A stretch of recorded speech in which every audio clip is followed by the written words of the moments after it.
If we describe Victorian Britain as the age of steam, empire, and invention, we are not wrong. But if we describe it as the age of sewage, stench, and survival, we would not be wrong either. The 19th century was a period of extraordinary transformation. Railways stitched the country together, factories reshaped landscapes, cities expanded at breathtaking speed. Yet, beneath the surface of this modernizing society lay a far more uncomfortable truth: the infrastructure of everyday life, especially sanitation and hygiene, which had not caught up. Alfred Hill, medical officer of health for Birmingham, wrote in 1873 that in unsewered streets, the ground generally becomes saturated with filth, and that disease was most rife in streets of that character. That was not rhetorical flourish, it was a medical diagnosis of an entire urban system. To understand Victorian health hazards, we must begin with something deceptively simple: water. In early Victorian England, the lack of clean water was one of the first and most obvious problems. Most homes did not have piped water. Even in wealthier properties, water supply was often limited to basement areas and delivered intermittently. In poorer districts, families relied on standpipes or wells in the street, and those were frequently contaminated. Now consider the implications. Cesspits sat beneath yards. Privies were located only a few feet away. Waste seeped slowly into surrounding soil alongside groundwater.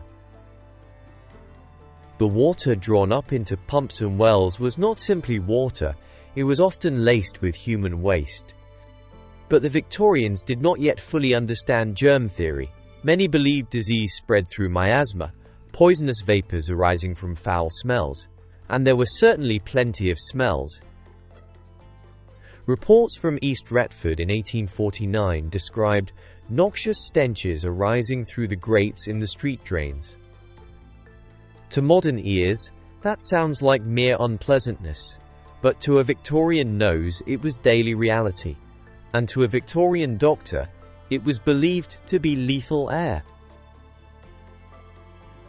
Let us step inside a middle-class Victorian household. You wake in the morning. There is no running tap in your bedroom. A chambermaid brings you a jug of water and a basin. That water must serve for washing your face, hands, and perhaps neck. If you desire a hot bath, it is an operation. Water must be heated in a copper stove in the scullery. The copper is a large metal container set into brickwork, heated by burning wood underneath. Once hot, the water is carried upstairs bucket by bucket. When you are finished, the dirty water is removed manually. Cleanliness depended on servants, and without them, even the wealthy would struggle to bathe. For working-class families, the ritual was very different. Once a week, often Saturday, a tin bath was placed before the fire. The head of the household bathed first. Then each family member followed, using the same water, and commonly used carbolic soap and soda to help cleanse themselves.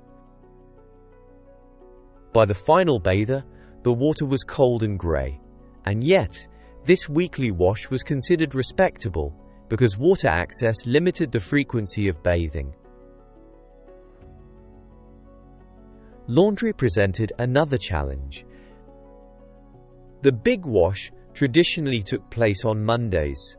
Clothes were boiled in the same copper used for heating bath water. In poorer areas, this copper might be communal, located in an outhouse or brewhouse. Drying clothes was difficult, especially in wet or cold weather, except the rooms in which they live. So damp garments hung inside rooms where families also slept and ate. This contributed to one of the most overlooked Victorian health hazards: chronic respiratory illness caused by dampness and mold. Tuberculosis, known as consumption, thrived in such conditions, and by the 1880s, respiratory diseases were among the leading causes of death. Public baths began appearing from the mid-1840s onward, and these were a remarkable development. When Coventry's new baths opened in 1852, more than 1,000 bathers attended on the first day. For 1 penny, a person could use a plunge bath. For 2 pence, a warm private bath with a towel. To spend a penny eventually became a phrase associated with public toilets, but its roots lie in this era of coin-operated sanitation, first popularized at the Great Exhibition of 1851 by George Jennings, flushing monkey closets. Over 800,000 visitors paid a penny to use them. The success was extraordinary. As the Victorian era progressed, public sanitation was becoming visible, but infrastructure lagged. But what about the Victorian toilet? The water closet did not originate in the 19th century. Alexander Cumming patented a flushing design in 1775, and Joseph Bramah improved it in 1778. Later Victorian improvements included Thomas Twyford's vitreous china lavatory in 1885 and Thomas Crapper's valve and siphon system in 1891. But the problem was not invention, it was drainage. Many Victorian houses had brick drains beneath them, but these did not always connect to a public sewer. Instead, they emptied into cesspools. A cesspool is an underground watertight tank or container that is used to collect and store sewage and wastewater, and unlike septic tanks used today, they do not treat waste and must be emptied regularly. From 1848, legislation required new houses to include access to a water closet or ashpit privy. An ashpit privy is a waterless outdoor toilet designed to manage waste by mixing human waste with household ash. But having a toilet in Victorian times did not mean it functioned hygienically. In most homes, the privy stood outside, in the yard, or at the end of the garden. These outdoor toilets had many names, such as the bog house, the necessary place, the little house, or the netty. In poorer districts, the system was even more basic. Privy middens, which are large pits beneath brick enclosures, collected waste from multiple households, and in 1871 it was recorded that Manchester had more than 38,000 privy middens, and by the mid-1880s, most had been replaced by pail closets, which consisted of a wooden seat over a removable bucket and required manual emptying. And so, we meet one of the most unpleasant yet essential professions of the age, the night soil men. Also known as gold diggers, they worked after dark and shoveled waste into barrows, then into horse-drawn carts, and they visited streets weekly and sprinkled carbolic powder to mask the odor. The smell when a cesspit was disturbed was described as beyond description, and though windows were shut tightly, it could not stop what was already in the water. And here is where the story becomes both educational and quietly dramatic. Cholera, typhoid, typhus, scarlet fever, and smallpox. These were not distant threats, they were cyclical realities. Cholera epidemics swept Britain in waves, and in 1854, Dr. John Snow demonstrated that cholera was waterborne, but many contemporaries at the time still believed miasma was to blame. The truth was simpler and more terrifying. Waste was entering drinking water. Infants died in large numbers from diarrhea and rarely made it to the age of 5, and so families feared outbreaks the same way we fear sudden disasters today. So for Victorians, disease was not rare. It was seasonal, expected, even normalized. By the 1880s, tuberculosis became the major killer. Damp housing, overcrowding, poor nutrition, and industrial pollution made ideal conditions for tuberculosis, and unlike cholera, tuberculosis was slow. It wasted the body gradually, and it haunted households for years, demonstrating that the Victorian battle for sanitation was not simply about comfort, it was about survival. And yet, here is the educational twist. The Victorian period did not end in defeat, it ended in reform. These reforms included public health acts, municipal sewer construction, and Joseph Bazalgette's vast London sewer network. There were improvements in hospital antiseptic practice under Joseph Lister, and germ theory was growing and becoming accepted. By the end of the century, even surgical operations could be carried out painlessly and more safely.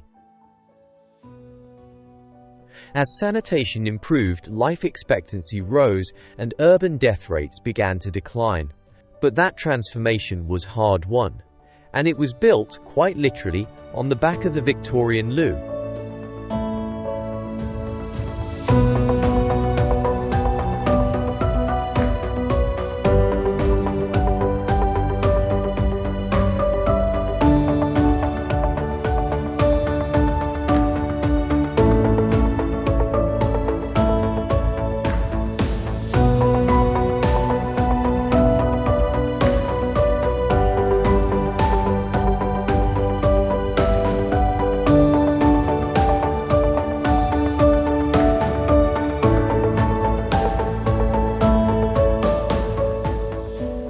By the middle of the 19th century, Britain had become the workshop of the world.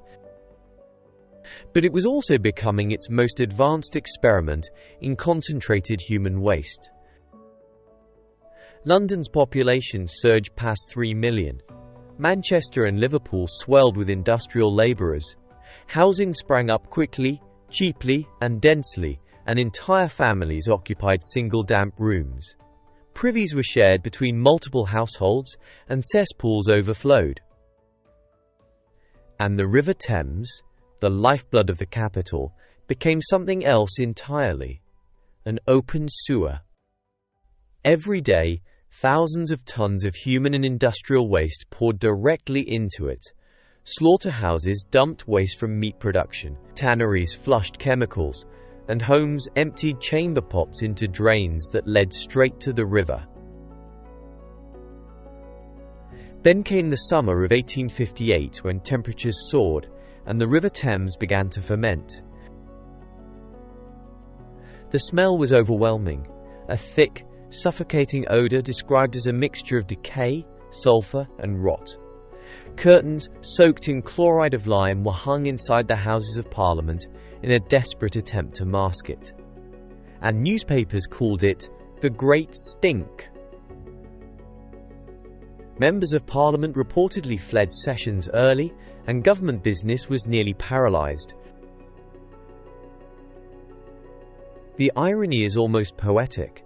Decades of cholera epidemics had not forced serious reform, but the smell succeeded where death statistics had failed. And so entered one of the great engineers of Victorian Britain, Sir Joseph Bazalgette. Bazalgette designed an intercepting sewer system that would fundamentally change urban life.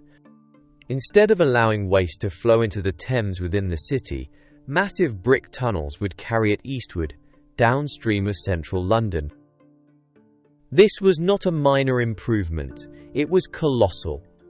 Over 80 miles of main intercepting sewers, more than 1,000 miles of street sewers feeding into them, embankments constructed along the River Thames, hiding sewer lines beneath elegant promenades. And here is the remarkable part. Bazalgette deliberately over-engineered the system. He calculated pipe diameters based on projected population growth and then doubled them. He built for a future London and those same Victorian sewers still operate today. The Great Stink was a turning point. It marked the moment when sanitation became a matter of national survival rather than local inconvenience. But before Bazalgette's system took full effect, disease continued its relentless cycle. Cholera returned repeatedly in the 19th century, and during the 1854 outbreak in Soho, Dr. John Snow conducted what we would now recognize as epidemiological mapping. He plotted cases and traced them to the Broad Street water pump. When the pump handle was removed, the outbreak declined. Snow's findings challenged the dominant miasma theory. He argued that contaminated water, not foul air, caused cholera. It was revolutionary. But scientific revolutions rarely happen overnight. Many officials resisted his conclusions. This was because the Victorian world stood at a crossroads between ancient theory and modern science. And nowhere was that conflict clearer than in medicine.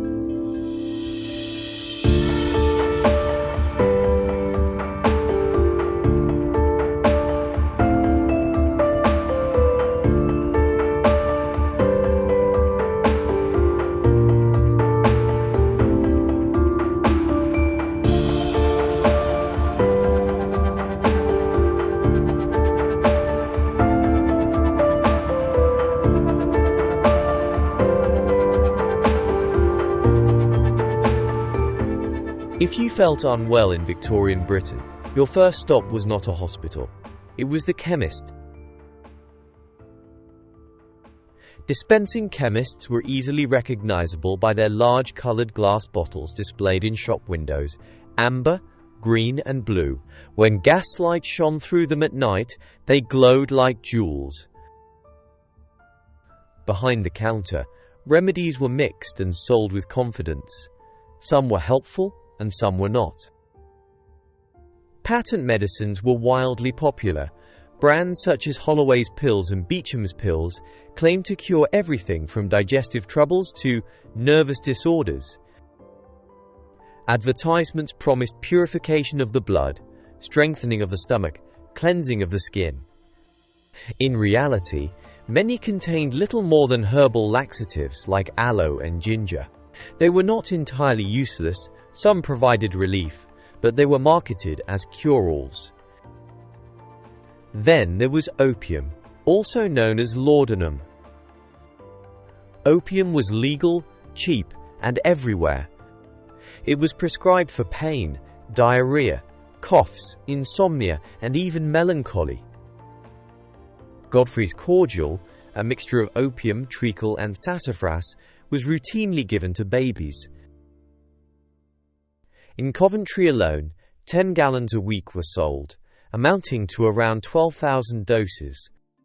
And the tragedy was not always overdose of opium, but sedated infants, who often failed to feed properly, and they slipped quietly into malnutrition. And opium was not the only danger. Arsenic and strychnine were also available. Poisoning accidents were common, especially in homes lit only by candlelight.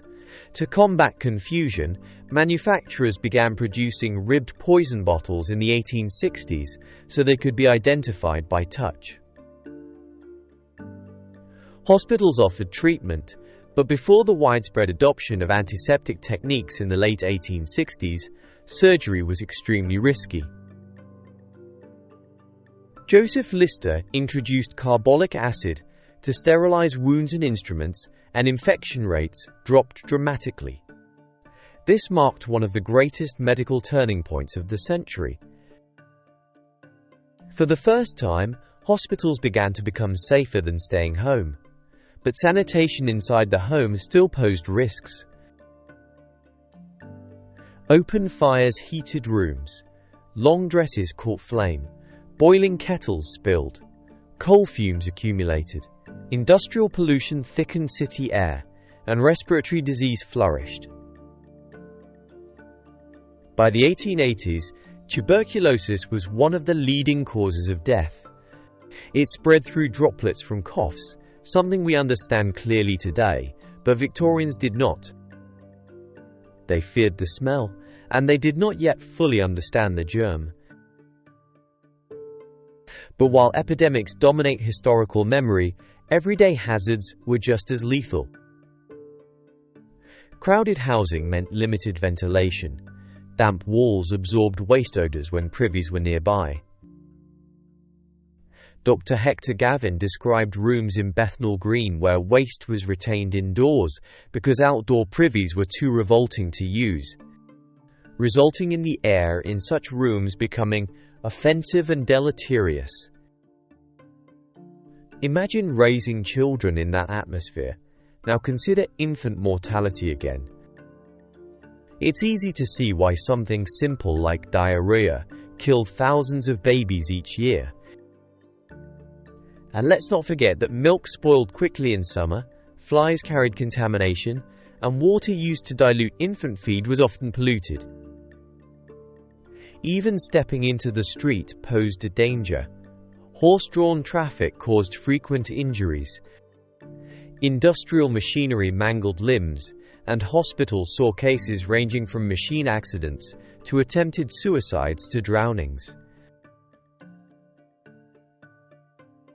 Before antisepsis, bone-setting a broken limb was not the main threat. Infection was. It could become fatal due to gangrene or sepsis. That is why Victorian life was not merely uncomfortable, it was precarious. And yet, amid this danger, progress accelerated. Public health acts required improved drainage. Municipal authorities began investing in sewer networks. Water filtration improved. Public bathhouses became symbols of civic pride. And education about hygiene increased, and understanding of bacteria grew after Louis Pasteur's work in the 1860s and 1870s.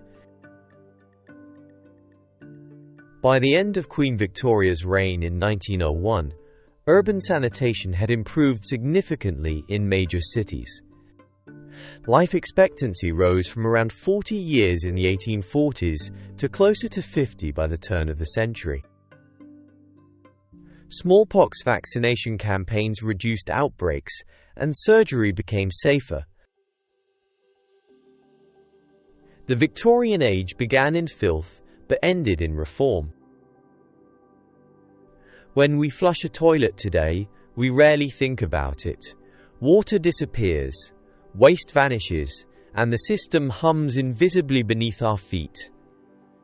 But that system is the direct descendant of Victorian crisis, of privy middens, of night soil carts, of the Great Stink, of cholera pumps, of public bathhouses charging a penny, of doctors arguing about bad air versus contaminated water. Victorian loos were not trivial conveniences, they were frontline defences against death. Baths were not luxuries, they were tools of survival. And sanitation was not simply about comfort, it was about whether children lived to see adulthood. The Victorian struggle with waste reshaped medicine, engineering, and government responsibility. From cesspits to sewers, from miasma to microbiology, from penny toilets to public health legislation. The modern world quite literally flows from those brick tunnels beneath London, and perhaps the most dramatic truth of all is this. Civilization does not begin with monuments or machinery, it begins with sanitation. And the Victorian loo, humble, maligned, often foul, helped build the modern world. If you've enjoyed this journey into Victorian life, and love stories of the past, enjoy relevant visuals, and appreciate history documentaries, don't forget to like and subscribe to Obscura Historia today.